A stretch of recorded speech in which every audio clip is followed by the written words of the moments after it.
Xatoydan Samarqandga turkiyalik mehmonlar Navro'z bayramida ishtirok etdi.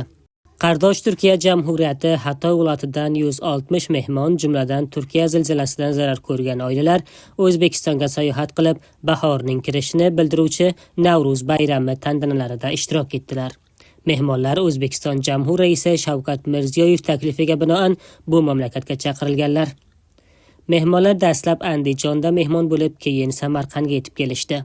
Ular Samarqand xalqaro havo qo'nalg'asida o'zbek xalqining mehmondo'stlik an'analari asosida iliq kutib olindi. Samarqandda mehmonlarni O'zbekiston mahalliy rasmiylari va Turkiyaning O'zbekistondagi elchiligi rasmiylari kutib olishganlar. Mehmonlar Andijon va Samarqand shaharlarida Navro'z bayrami marosimlarida qatnashdi. Tadbirlar davomida milliy o'yinlar, konsertlar, teatr ko'rinishlari va boshqa madaniy tadbirlar tashkil etildi.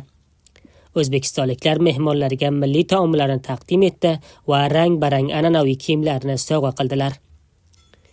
Mehmonlar Navro'z tadbirlari juda chiroyli o'tgani va bu tadbirlarda ishtirok qilganlardan mamnuniyat bildirmoqdalar. Andijonga yeni geldik ve Biz birinchi marta Andijonga tashrif buyurdik va shahar ahli tomonidan go'zal kutib olish bizni chin dildan quvontirdi. Bu yerga kelishimiz bilan mehmondo'stlikni his etdik. Samimiy tabassumlar va iliq so'zlar qalbimizni mehr bilan to'ldirdi. Shu lahzalarda ikki davlatning do'stona va hamjihat ruhini yanada chuqur his etdik. Ikki davlat doimo shunday bir-birini hurmat qiladigan, do'stlik va hamjihatlikda yashaydigan bo'lsin.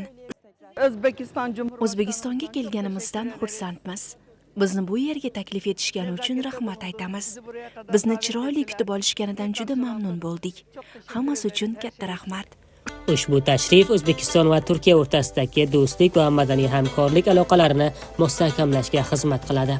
Shuningdek, Navro'z bayramining xalqaro qadriyat sifatida qadrlanishini namoyish etadi va ikki xalqning qardoshlik rishtalarini yanada boyitadi.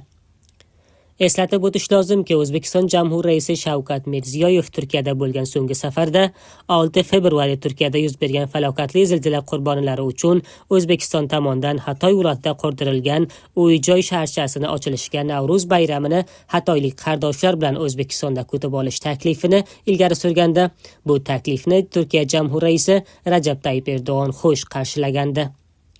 Ushbu safar esa aynan shu da'vat asosida surat topgan.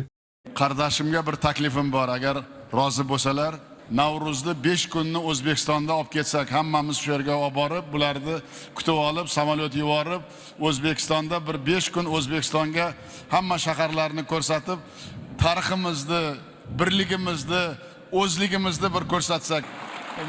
Mayli. Belli.